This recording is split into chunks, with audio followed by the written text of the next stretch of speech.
Good morning, church. Good morning and good day to all our WIN families all over the world, now connected and worshiping with us online. I hope you're all safe and sound in the comfort of your homes.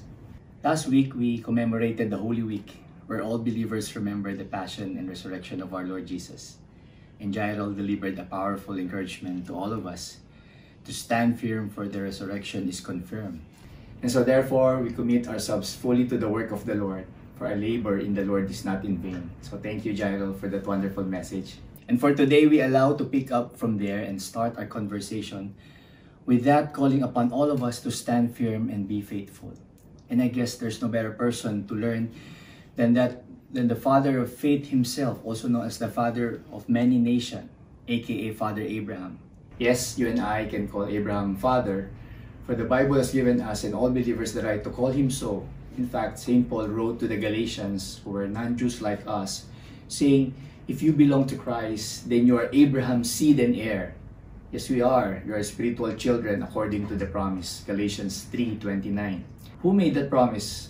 Do you think so? Of course, it was God, the faithful God himself, the God of Abraham, Isaac, Jacob, and Joseph. Do you still remember him?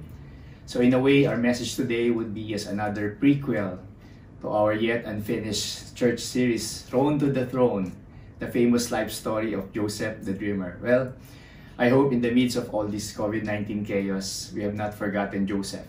Special mention for some of us involved in our musical play. We hope also that you have not forgotten your lines and dance moves, the voicing of the choir. Actually, this is a paid advertisement from our beautiful director. Well, it is our prayer that even with such world crisis at hand, we pray and hope that you are not disheartened, but rather faithfully keeping your excitement in serving and committing yourself fully in the work of the Lord. So without further ado, allow me to start our conversation by asking us a straight hard question. Are you ready? Why does God still test us if He already knows the outcome? You see, if God is all-knowing, omniscient God, the Alpha and the Omega, He sees our past, present, and future, then God, why would He still need to test you and I? So just to put us all on the same page, when we say testing, it means trials, problems, pressure, difficulties, those tough circumstances, basically all the stresses of life. Sickness, disease, death of a loved one, losing our job, rejection of a friend and betrayal of relationships, cancer, accidents, and even the likes of catching a nasty, deadly virus that has the power to paralyze the world. Apostle James defines it like trials of various kinds or many kinds. And I tell you, brothers and sisters, coming from his context and time, our trials are now nothing compared to their testings then. The likes of being fed to the lions, stoned to death, flogging, tied, dragged alive, crucified, just because they believed in Jesus as their Lord and Savior God. But please don't get me wrong. I'm not saying that God plans all the bad stuff that happens to us. He doesn't have to. We believe in a broken world, a lot of problems we bring on ourselves. What I'm saying is that nothing comes into our life. If you're a child of God, nothing happens to your life without God's permission. Any testing could not happen without the sovereign Lord allowing it.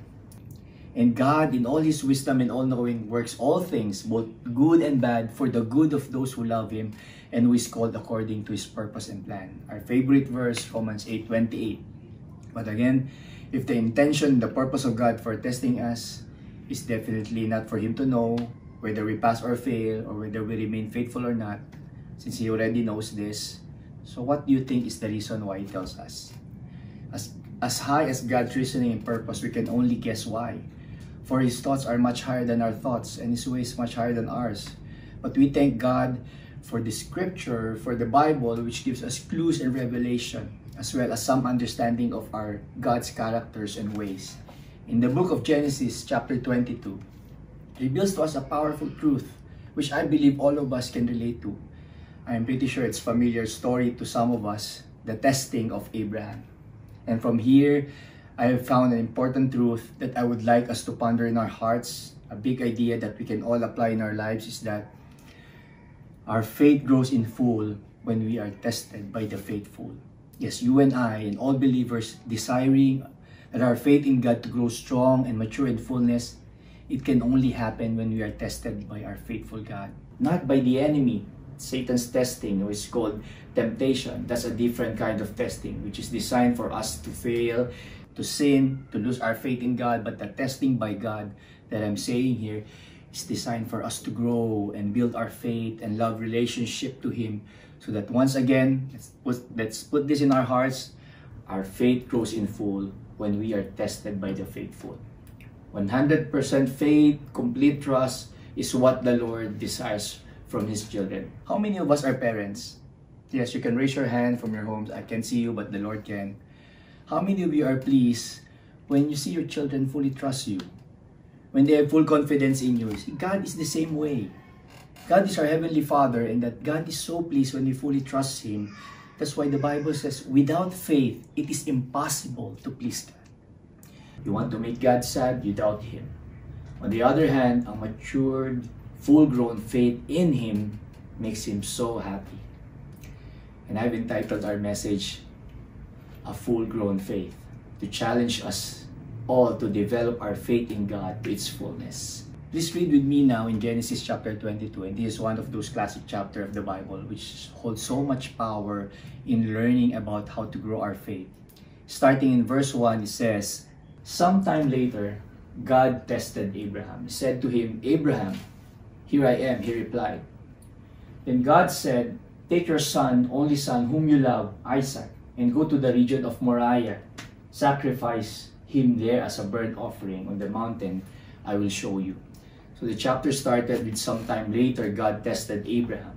But the testings did not just happen here in chapter 22. In fact, this was not the first time that God tested Abraham. Later I will show you that it all began in chapter 12, on this very first encounter with God. In fact, at this time, when the author started, sometime later, which actually begins to the seventh and final appearance of the Lord to Abraham. So interestingly enough, the Lord pretty much does things in 7. But Bible scholars calls this as God's number. Or number 7 symbolizes fullness, or climax, or completion. And this reinforces much on our focus point today about faith. It tells us that when God first called Abraham, he is not yet with such big giant faith as we know him. So God has to visit him and test him many times. And we ask God, why? Why do you do this? Because it is just His way. He desired to develop and grow a full-grown faith in us or in Abraham. And so be it. He needs to be tried and tested. For our faith can only grow in full when we are tested by the faithful. There's no other way. I love what Pastor Rick Warren said about this. Pastor Warren said, and I quote, here's the secret. He said, it's not really something you're really excited about when you first hear it, but the truth is, God builds your faith and my faith by testing it. He builds our faith by putting it to the test and by trying it. And to continue on, here's my favorite part. Faith is like a muscle, and when it's stretched and pulled, it develops. When you test your muscles against weights, then your muscles develop and your faith develops as it is tested. That's a bullseye, Pastor Rick. And I believe God customizes faith workout test plan for each one of us. He also calls it Father-filtered tests. And Apostle Paul also believed this when he wrote in 1 Corinthians 10:13, God is faithful. He will not test you beyond or let you be tested beyond what you can bear. But when you are tested, He will also provide a way out so you can endure it. Yes, He will provide. And we can see this truth in the case of Abraham's testing. It did not start in Genesis 22, but even long before, as I've said earlier, it started in Genesis 12. It started from lightweight testing unto the heavyweight testing of Genesis 22. So here I've compiled for you a summarized list of what I call Abraham's faith workout. Genesis 12 is a test of calling for Abraham. When God called unto Abraham, his original name, to leave his homeland, Ur and Haran, to leave his father, mother, brothers, sisters, and the whole clan family, to a journey of an unknown destination at God's direction. It's quite a difficult test if you ask me. Because you know why? Because for Abraham, he has zero idea of who this God is. The one who called him. Is he a good God or an evil God? Is he a loving or selfish God? Unlike for us now, we have a reference. Our God, we can say our God is a God of Abraham, Isaac, and Jacob. We have our Bible as a strong foundation to build our faith as a reference. But for Abraham, at that time, the first calling, there is nothing to reference to. God cannot say, Abraham, Abraham. And Abraham answered, who are you, Lord? I am the God of your blank. Cannot say forefather, for he's the first. There is none. See how difficult this is for the calling, how difficult test it is for Abraham. But the faithful God knows he can handle this. So Abraham obeyed and passed this first test. And so he earned the name, the patriarch or faith. Genesis 13, the test of peacemaking. What was the test here? There was a fight between Abraham and Lot's servant. So Abraham directed a peaceful separation from Lot and settled at the oaks of Mamre. He passed this test and he had good relationship with his nephew Lot. But in Genesis 14, there was a test of war. So Abraham rescued his nephew, same nephew Lot, from the 5 kings who have abducted him and his family. So imagine, Abraham and his clan battled 5 kingdoms. And his God the faithful gave him victory in all his battles. What a flex of God's muscles. 5 against 1. I don't know about you, but if your faith in God still does not grow fast in this kind of war test, and God delivering you from it, I don't know what will. Genesis 14, the test of giving. The test of giving. And Abraham, from the loot of this war, he gave his tithes. Even before Moses, there's already the tithes. He gave 10% of the loot from war to godly king of Salem, Melchizedek, who is also a high priest, but also refused the gift from the evil king of Sodom. So, dear friends, I know some of us may be stuck in one kind of test or another, like here in the test of giving what belongs to the Lord, giving our tithes and offering to the Lord. Sometimes the growth of faith stops simply because we keep failing and holding on to our resources which are supposed to be given to God, that belongs to Him. And this test gets over and over. 5 years na, grade 1 ka pa, I cannot graduate from this test. The same test keeps on repeating because we still cannot trust and obey the Lord fully. So like this test of giving unto Him, it consequently results to a lack or poverty if we don't pass this test. But for Abraham, he passed this, and in return, the faithful God blessed him more and more. Genesis 15, the test of miracle, a test of believing the impossible. Abraham and wife Sarah already advanced in age. At this time, Abraham was 70 and Sarah was around 60, but they trusted God. God spoke and said a promise to them that God would provide them a son. At first, they didn't believe. And so, like anyone else, like all of us, Abraham is still human, not perfect. He has faith, but he's not perfect. He also failed some tests, like in Genesis 15, 7 to 11, a test of waiting. Abraham and Sarah received the promise of the miracle son by faith, but it took them 30 years of waiting before it was fulfilled. And halfway, they failed, because 30 years, I think, was just too much for Abraham and Sarah to handle. So they failed badly in this waiting test. They took the shortcut.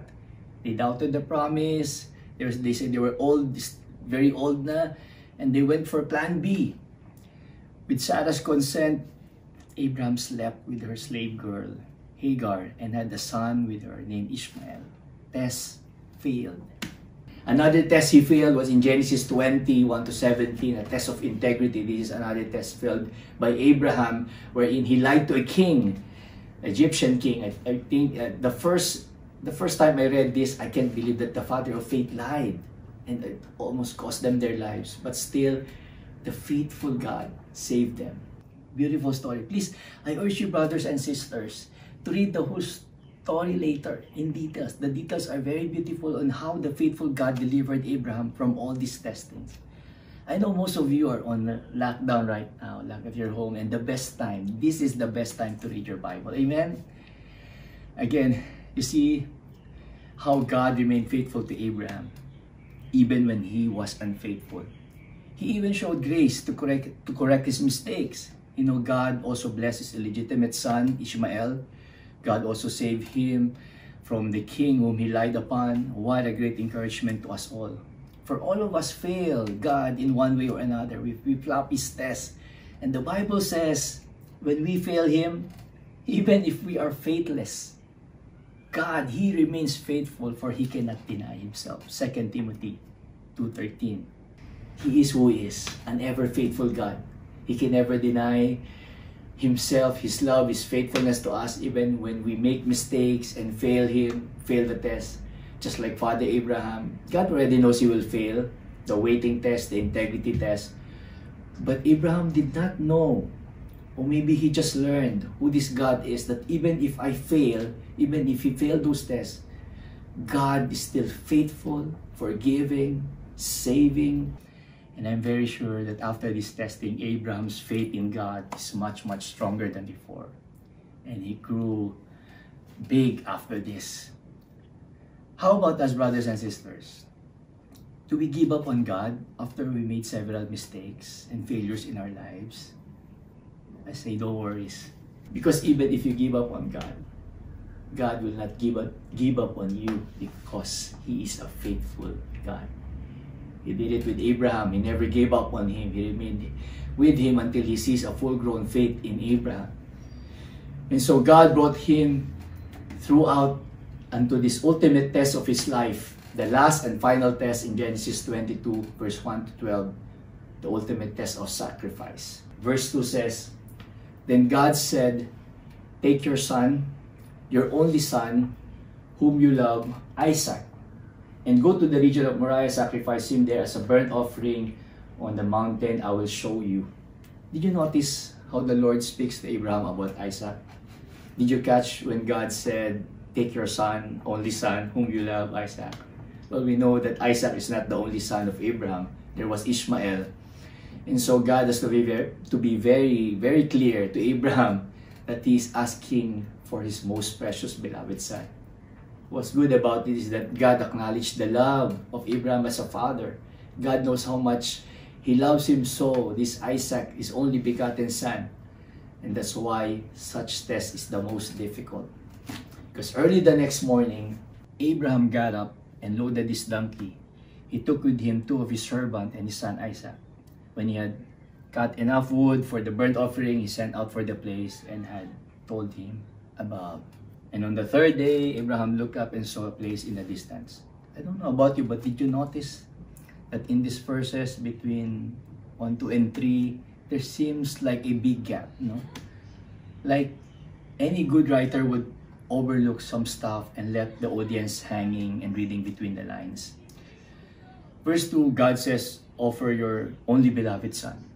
And then verse 3, early the next morning, Abraham got up, loaded his donkey, took the servants, cut the wood, bam, bam, bam, let's do this. Okay, let's go. What about the whole long night before that?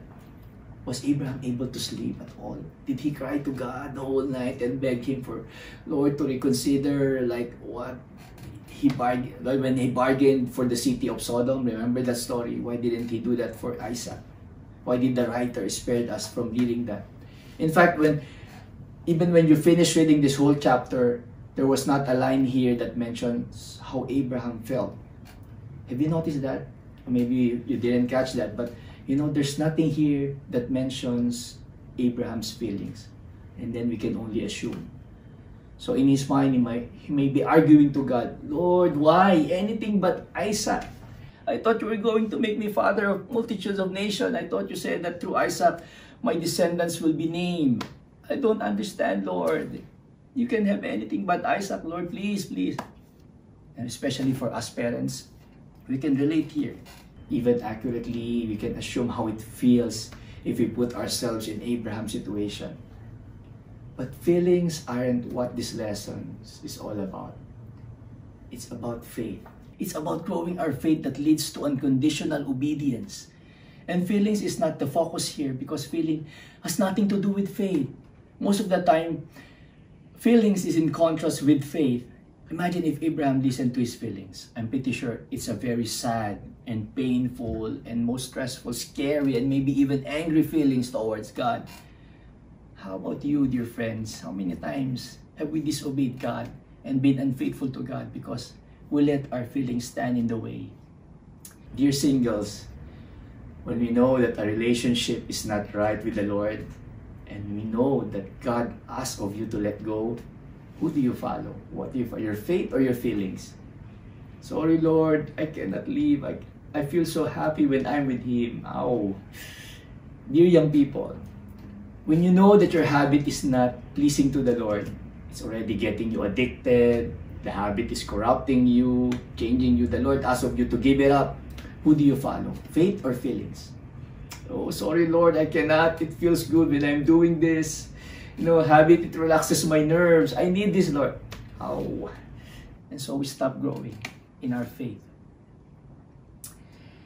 Verse 5, he said to his servants, "Stay here with the donkey while I and the boy go over there, and we will worship, and we will come back to you." You see, Abraham was not sugarcoating or pacifying the situation. They may be a bit worried because where's the sacrifice, and especially Isaac. But you see, Abraham really believed that he and son Isaac would come back to the servants. He really believed this. God promised concerning Isaac that God would somehow, in some way, preserve the boy's life.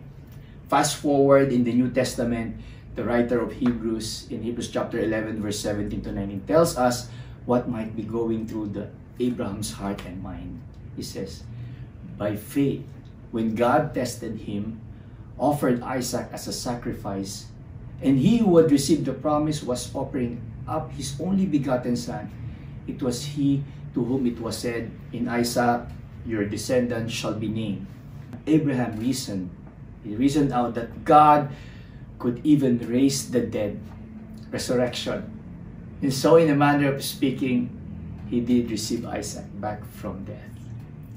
See, Abraham really meant it when he told the servants, "We, Isaac and I, will worship there, and then we, Isaac and I, will come back to you." Because his full-grown faith is now working, trusting and having full confidence in God. And even if I kill the boy and burn my boy, God still has the power to raise him from the ashes. In his faithful mind, he was reasoning, God is the faithful creator who made man from the ashes of the earth, from the dust of the earth. He can recreate my son from the dust of the earth even after I burn him. What a full-grown faith indeed, coming from the father of faith. Verse 6, so Abraham took the wood for the burnt offering and placed it on his son Isaac. And he himself carried the fire and the knife as the two of them went on together. Isaac spoke up and said to his father Abraham, "Father, yes, my son." Abraham replied, "The fire and the wood are here." Isaac said, "But where is the lamb for the burnt offering?" Abraham answered, "God himself will provide the lamb for the burnt offering, my son." And the two of them went on together. We see here that not Abraham but Isaac carried the wood. Isaac must have been very close to full-grown man, or at this point, strong enough to do heavy lifting in the place of his aging father. So in other words, he's stronger than his father.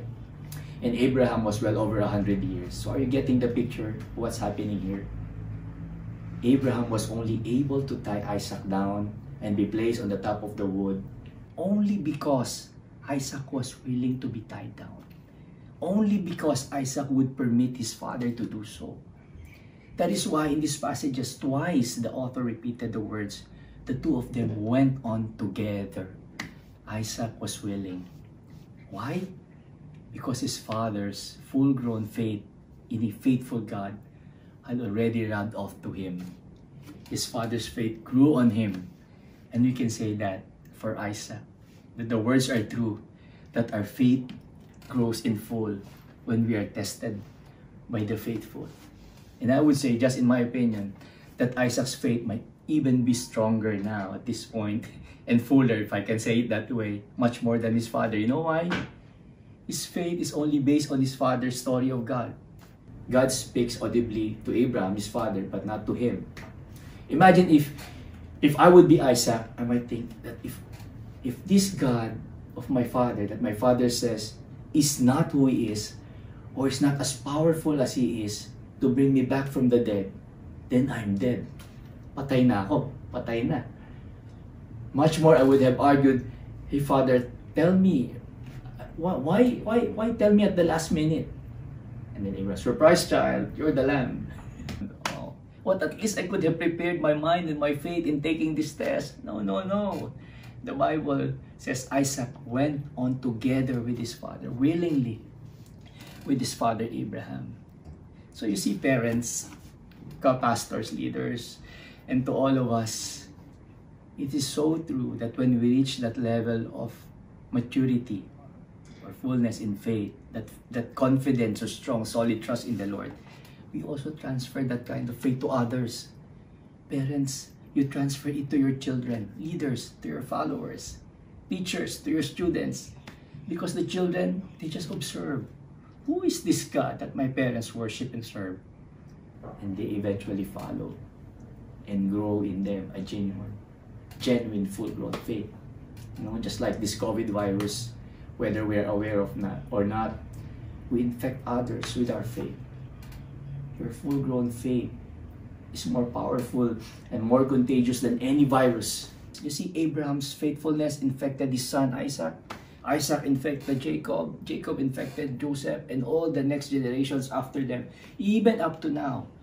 As we learn and read their faith story, we are being infected with such kind of faith in that faithful God that is willing to offer anything for God, even to offer our Isaacs, the most important treasure in us, even our very lives, as a living sacrifice, holy and acceptable to God. Let me move on. Verse 9, when they reached the place God has told them about, so Abraham built an altar there and arranged the wood on it. He bound his son Isaac and laid him on the altar on top of the wood. Then he reached out his hand and took the knife to slay his son. But the angel of the Lord called out to him from heaven, Abraham, Abraham, here I am. He replied, do not lay a hand on the boy. Stop. Do not do anything to him. Now I know that you fear God, because you have not withheld from me your son, your only son. Now I know that you fear God. And we go back to our very first question. Why does God still test us if He already knows the outcome? Then we say, He already knows. But seems like in this case, it meant like, you know, the translation, it seems like they just found out, God just found out that Abraham is faithful. But no, it did not mean that God did not know previously what Abraham would do. In fact, the original Hebrew for the word know in this verse is yada, which means to ascertain by seeing, to witness, to ascertain, to find something out to become a visible reality. God knew beforehand that Abraham would be faithful, but God said, now I know, since he had observed the fullness of faith of Abraham manifested in the act of obedience. Since God already knew what would happen. And so the right translation should be, now I see, now I witness that you fear God, and so on. So why does God still test us? For you and I and the whole world to see and witness the fullness of our faith in God expressed in action, and to see the faithfulness of God in our lives.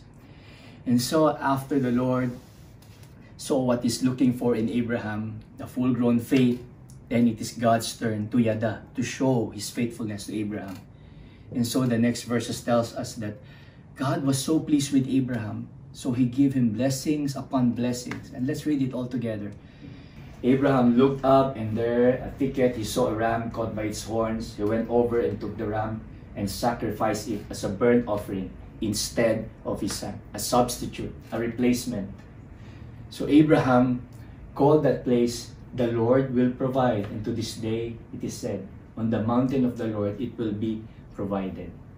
The angel of the Lord called to Abraham from heaven a second time and said, I swear by myself, because he cannot swear by anyone higher, Declares the Lord that because you have done this and have not withheld your son, your only son, I will surely bless you and make your descendants as numerous as the stars in the sky and as the sand on the seashore. Your descendants will take possession of the cities of their enemies, and through your offspring, all nations on earth will be blessed, because you have obeyed me. All of us now are beneficiaries of God's reward to Abraham's passing of the test. You see, God even provided a substitute offering. Instead of his son, God did not say, okay, now I see you're faithful, you passed the test, you can go home now. No. The sacrifice is a sacrifice, and it is a must. So the Lord provided a ram as a substitute to proceed with the sacrifice. And what is so interesting here is that Abraham named the place, the Lord will provide. Will, it is in future tense. And where is the place? The region of Moriah. Scholars were saying that it is very possible that the place is also the same spot as what we know now as Calvary. I guess you know where is this leading to. The Lord will provide a future ultimate substitute sacrifice instead of the future children being sacrificed. The Lord himself sent his one and only son and became a blessing to the offspring of Abraham, from multitude of nation, from generation to generation, and once and for all, sacrifice. John the Baptist, when he saw the Lord Jesus, he said, the Lamb of God who takes away the sins of the world. The great substitute for all of us in this great sacrifice, none other than our Lord and Savior, Jesus Christ. So here's the challenge for all of us. We're so fond of many challenges. You have the TikTok challenges and all these challenges. So maybe you're going through testings right now, a different kind of challenge. Maybe you're in the midst of big problems and difficulties. I don't know. It can be financial, can be sickness, but as you meditate on this message, look upon the faithfulness of Abraham and let him be a challenge to us. And here's also a real challenge for all of us by Apostle James in his letter. Let me give it to you. Consider it pure joy, brothers and sisters, whenever you face trials of many kinds, because you know that the testing of your faith produces perseverance. And let perseverance finish its work so that you may be mature and complete, not lacking in anything. James 1:2-4. So maybe we can call this the James 1:2-4 challenge. Be joyful and persevere. You're in the midst of trial, be joyful and persevere. Being joyful means more than just being happy, fun, and laughter. We have learned that earlier, that it is not a feeling. It's not about feelings. You may be sad in the midst of testing, it may be painful, but the inner joy inside of you, the joy of the Lord, is our strength. The joy that comes from knowing that if we persevere in such testing, our faith will grow when we are tested by the faithful. May God bless you all. As we bow our heads, let me pray for you. Father in heaven, our ever faithful God, we come to you with a humble spirit, acknowledging your great faithfulness in us as we face the testings of our lives. We pray, O Lord, that you strengthen our faith in you. Allow it to grow in joyfulness and perseverance whenever we face these trials. Bless us, Lord, with maturity and fullness of our faith, so that we may please you, O Lord God. Thank you for your only begotten Son became substitute for us, Lord. We're supposed to be there carrying the wood, being crucified on the cross, but he took our place. You saved us. And thank you, O Lord God, that we can be faithful to you, O Lord, because of your faithfulness in us. In Jesus' name we pray. Amen.